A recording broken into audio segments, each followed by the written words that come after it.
नमस्कार, मैं हूं सौरभ शर्मा।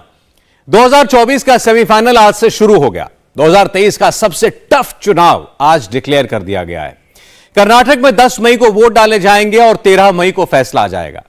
आज से गिनकर 1.5 महीना बाकी है। कर्नाटक का जो भी फैसला आएगा वो सिर्फ कर्नाटक का फैसला नहीं होगा। यह प्रधानमंत्री के 2 दावेदार मोदी और राहुल के भविष्य का फैसला होगा। पिछले 2 साल में जितने भी चुनाव हुए और अगले 1 साल में जो चुनाव होंगे, उसमें कर्नाटक राहुल गांधी के लिए सबसे आसान चुनाव माना जा रहा है और मोदी के लिए सबसे मुश्किल, सबसे टफ चुनाव। कर्नाटक दक्षिण का ऐसा राज्य है जहां लगातार सरकार पलटती रही है। 3 बार से तो वहां बीजेपी किसी को भी पूर्ण बहुमत हासिल नहीं हुआ। करप्शन का मुद्दा वहां सबसे बड़ा मुद्दा है और वहां यह मुद्दा बीजेपी के खिलाफ खड़ा है। बीजेपी की सरकार के खिलाफ एंटी इनकम्बेंसी की बातें हर सर्वे में सामने आ रही हैं और अब सारा का सारा दारोमदार नरेंद्र मोदी पर आ टिका है। प्रधानमंत्री मोदी ने क्या ऐसा जबरदस्त प्लान बनाया है जिससे यह सबसे मुश्किल बैटल जीती जा सकती है? समझते हैं इस रिपोर्ट से।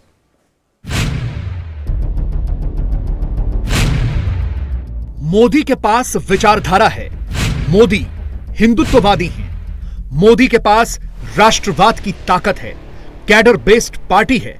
डिसाइसिव लीडर वाली छवि है। मोदी का यही अवतार उनका सबसे बड़ा हथियार है। प्रधानमंत्री के इसी फॉर्मूले से राहुल को लड़ना है। मगर राहुल के पास क्या है? इस वक्त राहुल न पॉपुलैरिटी के पैमाने पर मोदी के आसपास हैं। कांग्रेस की विचारधारा भी कंफ्यूज्ड लगती है। कांग्रेस का कैडर भी बहुत ही कमजोर दिखता है। मोदी शॉर्ट टर्म की बात नहीं करते, लॉन्ग टर्म का रोड मैप रिलीज करते हैं। 14 और 19 के बाद 24 और 24 से आगे की बात करते हैं। पारी लंबी खेलते हैं। राहुल शॉर्ट टर्म गोल लेकर चलते हैं, उसी फॉर्मूले पर काम करते हैं। राहुल का यह फॉर्मूला क्या है? यह फॉर्मूला है मोदी के खिलाफ पोस्टर पॉलिटिक्स। हर बार रिपीट मोड पर एक ही लाइन फिट। राहुल के फेवर में मेरा घर आपका घर वाली स्क्रिप्ट। उसी लाइन पर नए नए हैशटैग फिट। ट्विटर स्टॉर्म लाकर वही ट्रेंडिंग टॉपिक रिपीट। डेमोक्रेसी डिस्क्वालिफाइंग के बहाने नए नए तराने। एक साथ कई लोकेशन पर मोदी विरोधी झूठे फसाने, बहाने ही बहाने। कांग्रेस का चुनाव चिन्ह वैसे तो पंजा है, लेकिन इस वक्त पंजे में डरो मत वाला ही पर्चा है। कांग्रेस वाले यही बैनर पोस्टर लेकर घूम रहे हैं कि मोदी तो राहुल से डरते हैं, घबराते हैं। एक हफ्ते से हर रोज बंद कमरे में गोष्ठी होती है। सड़क से संसद तक हंगामे की स्क्रिप्ट लिखी जाती है। पहले कांग्रेस के सांसद बैठते हैं, फिर विपक्षी पार्टियों के साथ इन पर्सन मीटिंग होती है और इसके बाद की पिक्चर संसद के दोनों सदनों में दिखती है। लोकसभा और राज्यसभा शुरू होते ही मोदी के खिलाफ शोर शराबा, हो हंगामा। खुद को डिफेंड करने वाला, मोदी पर अटैक करने वाला, वही पुराना तराना। करप्ट लोगों को सपोर्ट वो कर रहे हैं। ये चोर उल्टा कोतवाल को डांटे, ऐसी बात हो रही है कि हम तो उसकी चोरी पकड़ रहे हैं।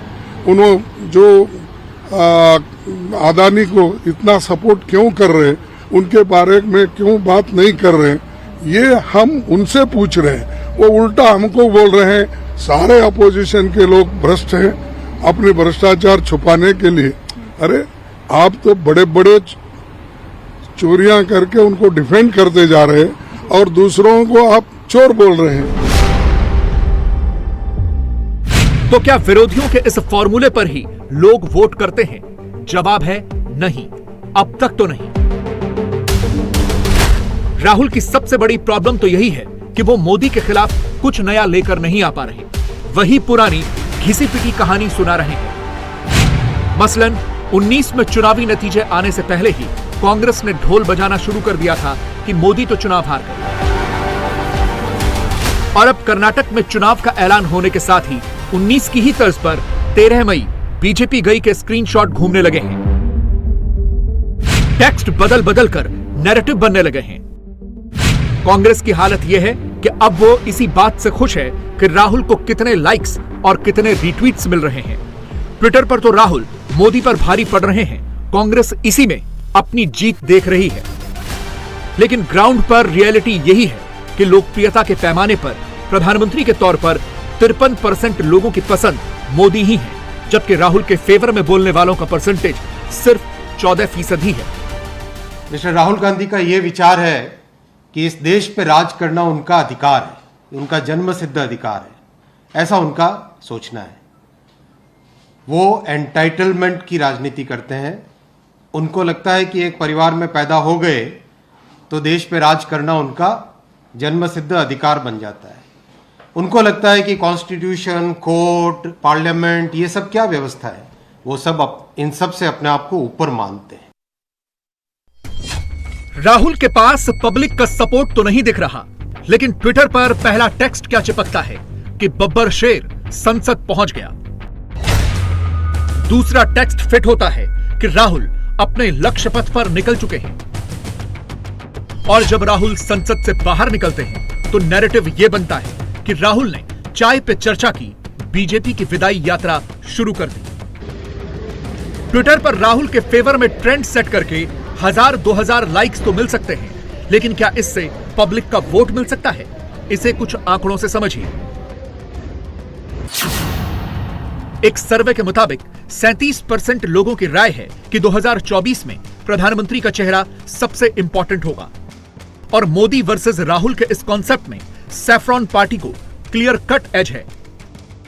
बीजेपी का गेम प्लान ही यही है कि 24 में मुकाबला मोदी बनाम राहुल ही हो, यानी एक ऐसा प्रतिद्वंदी जिसकी कमियों और ताकत से बीजेपी अच्छी तरह वाकिफ है। 19 का ही एग्जाम्पल ले लीजिए।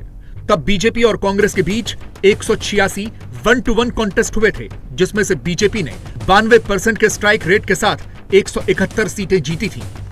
2009 में सिर्फ 16% गरीब तबके के वोटर्स बीजेपी के साथ थे। 19 में यह आंकड़ा भी डबल हो गया, 36% पर पहुंच गया।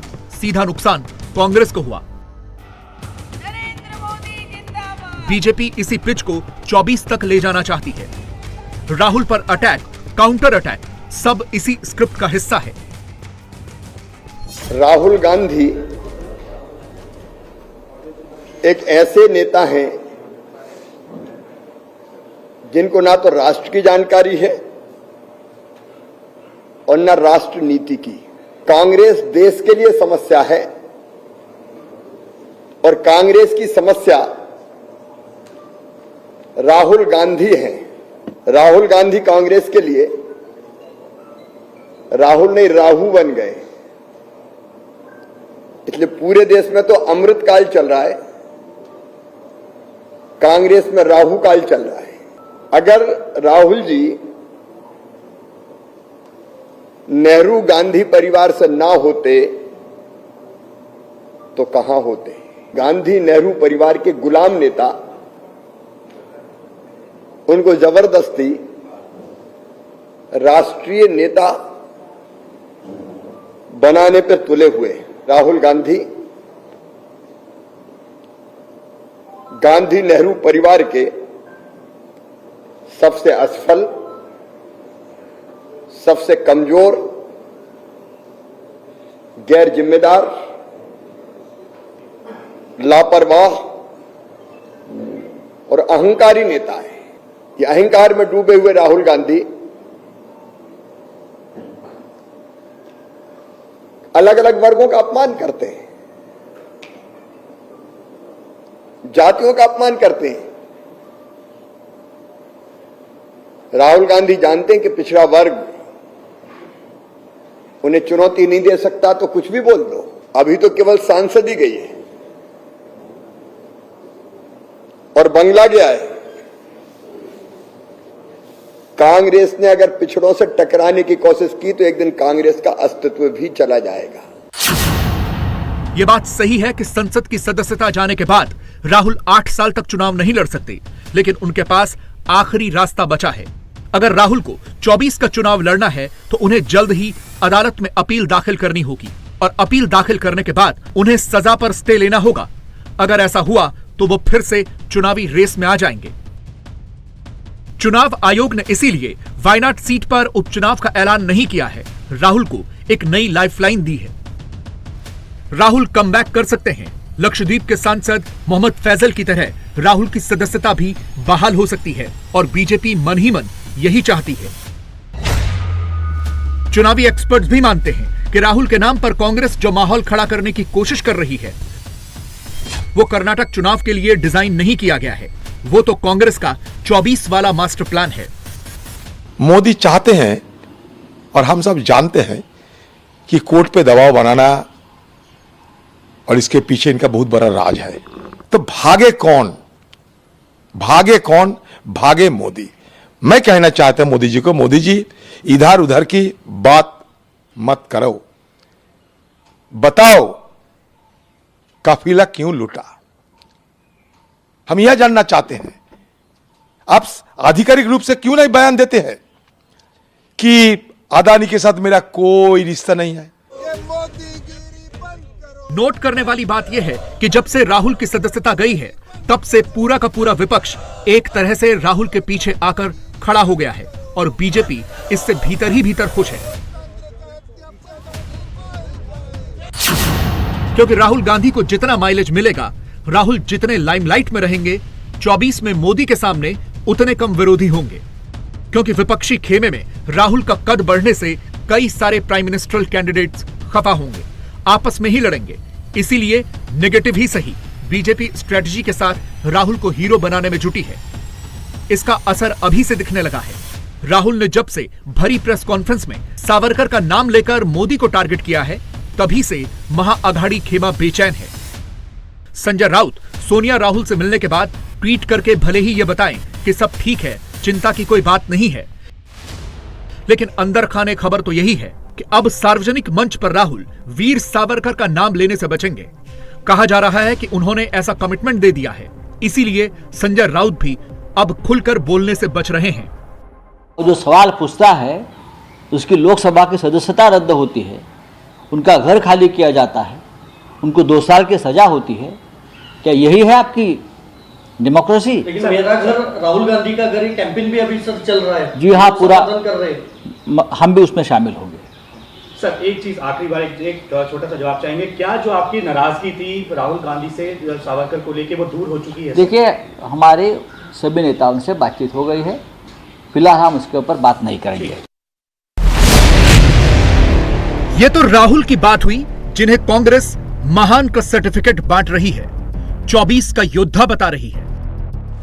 एक दूसरा प्लेयर भी है, यानी अरविंद केजरीवाल। वो भी इन दिनों राहुल वाले फॉर्मूले पर ही काम कर रहे हैं, मोदी पर हमलावर हैं। यानी जो लाइन राहुल की है वही लाइन अब केजरीवाल ने भी पकड़ ली है। ये वही केजरीवाल थे जो कल तक ये क्लेम कर रहे थे कि मोदी 1-1 घंटे तक सिर्फ उनका नाम लेते हैं, उन्हीं को गालियां देते हैं। मगर 2 दिन से दिल्ली विधानसभा के भीतर जो कुछ हो रहा है उससे तो यही लग रहा है कि केजरीवाल से मोदी नहीं, मोदी से केजरीवाल ऑब्सेस्ड हो गए हैं। 17 मिनट के भाषण में 10 या 20 बार नहीं, 40 से ज्यादा बार मोदी का ही नाम जप रहे हैं। पहले मंगलवार का सैंपल देखिए, फिर बुधवार का सैंपल दिखाएंगे। मोदी जी तब मोदी का लगा, मोदी जी का मोदी जी का मोदी जी का लगा, मोदी जी डूबेंगे, मोदी जी को उनके मोदी जी तब मोदी जी का मोदी जी ने मोदी जी का मोदी जी मेरे मोदी जी ने मोदी जी ने मोदी जी ले मोदी जी ने मोदी जी ने तो मोदी जी ने मोदी जी के पास, आज मोदी जी के पास वो मोदी जी के पास मोदी जी करते, मोदी जी से मोदी जी ले, मोदी जी निकाल, मोदी जी की मोदी जी इतना मोदी जी पैसा, मोदी जी देना, मोदी जी दुनिया।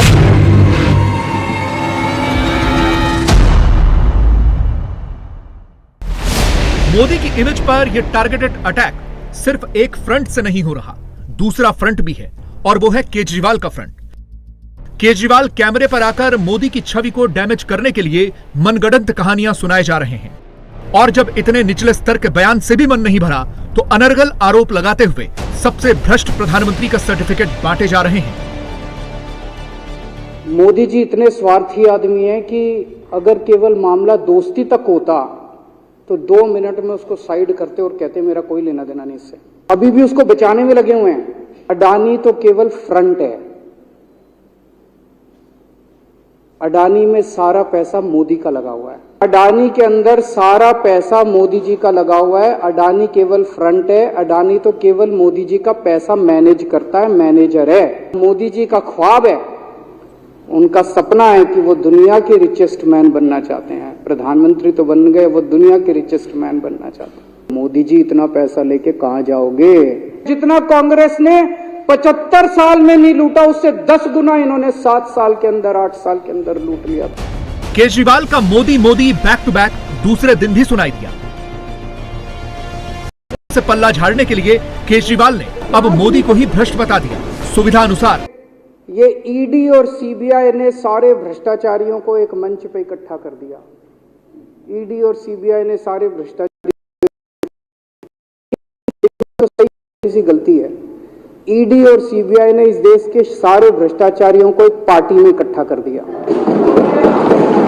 मंच पे इकट्ठा नहीं किया, एक पार्टी में, इनकी पार्टी में इकट्ठा कर दिया सारे भ्रष्टाचारियों को। ईडी वाले आते हैं, सीबीआई वाले आते हैं, रेड मारते हैं, यहां बंदूक रखते हैं, कहते हैं बता जेल जाना है कि बीजेपी में जाना है। देश के जितने लुच्चे, लफंगे, लुटेरे, डाकू, चोर हैं, सारे के सारे अब एक ही पार्टी में हैं, बीजेपी में। आज मोदी जी प्रधानमंत्री हैं, हमेशा तो नहीं रहेंगे, कल तो जाएंगे ही जाएंगे, कभी ना कभी तो जाएंगे ही। उस टाइम भ्रष्टाचार मुक्त भारत होगा। मोदी को गाली दो, हर 5 मिनट में झूठ बोलो, राहुल और केजरीवाल यही ट्रेंड चला रहे हैं। बाकी काम ममता बनर्जी कर रही हैं। मोदी के खिलाफ धरने पर बैठ गई हैं। स्टेज पर वॉशिंग मशीन लगाई, पीछे से किसी ने माइक का बटन दबाया और मोदी विरोधी टेप ऑन हो गया। Washing machine, washing machine, washing machine, washing machine, washing machine, washing machine, washing machine. दीदी ने तो अभी से धमकी दे दी है कि वो अभी कोलकाता में हैं, डराओ मत, धमकाओ मत, नहीं तो मोदी के घर के बाहर भी आकर बैठ सकती हैं। ममता जी को धरना दिखाने से कोई जरूरत नहीं है, लेकिन बहाना मत बनाओ। ममता जी का इज्जत, हिम्मत है, अगर जरूरत पड़े तो पीएम का हाउस का पास में भी ममता जी बैठ सकते हैं।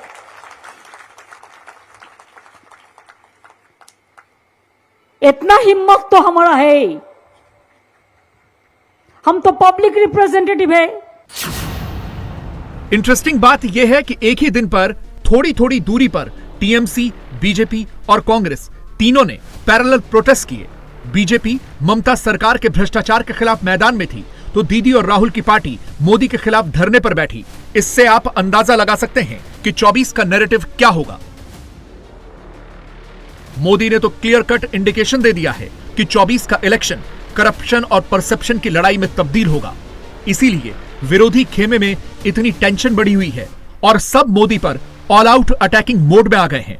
दिलचस्प बात यह है कि मोदी से लड़ तो सब रहे हैं, लेकिन कोई खेमा इकट्ठा नहीं दिख रहा। यानी 24 तक विरोधियों की आपसी फाइट ही चलेगी। मोदी का रास्ता क्लियर होता चला जाएगा। हिंट नीतीश कुमार ने दे दिया है। विपक्ष के अधिक से अधिक लोगों की एकता मेरी इच्छा है ना, और तब से ना हम इंतजार कर रहे हैं। हम तो इंतजार कर रहे हैं कि ज्यादा से ज्यादा लोगों की इच्छा हो जाएगी, एकजुट हो जाएंगे, थोड़ा मजबूती के साथ 2024 का विधान लोकसभा का चुनाव लड़ेंगे लोग मस्ती से। तो हम तो इसी इच्छा में, इसलिए हम चुपचाप बैठे हुए हैं अभी। अब आप जानते ही हैं कि आप दिल्ली में कितना बार हम 2 राउंड गए, सब लोगों से बातचीत हो गई है, तो हम वेट कर रहे हैं। कांग्रेस ने देरी कर दी क्या सर? अब तो वेट ही कर रहे हैं ना, हम इंतजार कर रहे हैं। उनके सब लोगों को तो कह दिए कि आप देख लीजिए, तय कर लीजिए कि अन्य लोगों के साथ मिल करके करना है। तो हम लोग वेट कर रहे हैं, जिस दिन होगा उसी के लिए वेट कर रहे हैं। अनेक जो क्षेत्रीय पार्टियां हैं उसमें तो बहुत लोगों की राय है आपस में इसका। हम वेट कर रहे हैं कि अगर उनकी भी इच्छा हो जाए और ज्यादा से ज्यादा लोग मिल जाएंगे तो और अच्छा होगा। इंडिया टीवी हर वक्त हर जगह डाउनलोड करने के लिए सर्च करें India TV news Google play store या ऐप स्टोर पर।